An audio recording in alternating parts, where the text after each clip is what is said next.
മാലിന്യ സംസ്കരണ രംഗത്ത് കേരള സർക്കാർ വലിയ രീതിയിലുള്ള ഒരു ഇടപെടൽ നടത്തിക്കൊണ്ടിരിക്കുന്ന ഒരു സമയമാണ്. എന്തായാലും വടക്കാഞ്ചേരി മുനിസിപ്പാലിറ്റി നഗരസഭ ഈ മേഖലയിൽ മാതൃകാപരമായിട്ടുള്ള പ്രവർത്തനവും ഇടപെടലുമാണ് നടത്തി വരുന്നത്.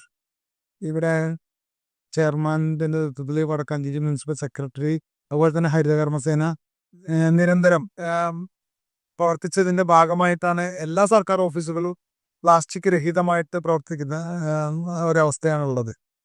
നമുക്ക് നമ്മുടെ ഓഫീസിലൊക്കെ ഇടയ്ക്കിടയ്ക്ക് ഇതുമായി ബന്ധപ്പെട്ടുള്ള അവബോധനത്തിന് ഉതകുന്ന തരത്തിലുള്ള ക്ലാസ്സുകൾ സംഘടിപ്പിക്കാറുണ്ട്.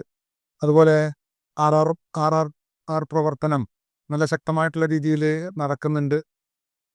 ഇതിൻ്റെയൊക്കെ ഫലമായിട്ട് തന്നെയാണ് നഗരസഭ നമുക്കിപ്പോൾ നടന്നു പോകുമ്പോൾ നമ്മുടെ മുക്കിലും മൂലക്കിലും ഒക്കെ ഈ പ്ലാസ്റ്റിക് ബോട്ടിലുകൾ കളക്ട് ചെയ്യുന്നതിനും അതുപോലെ എവിടെയും അങ്ങനെ വലിച്ചെറിഞ്ഞ അവസ്ഥയിൽ പ്ലാസ്റ്റിക് മാലിന്യങ്ങൾ കാണാത്ത ഒരു അവസ്ഥയാണ് ഇന്ന് വടക്കാഞ്ചേരി നിലവിലുള്ളത്.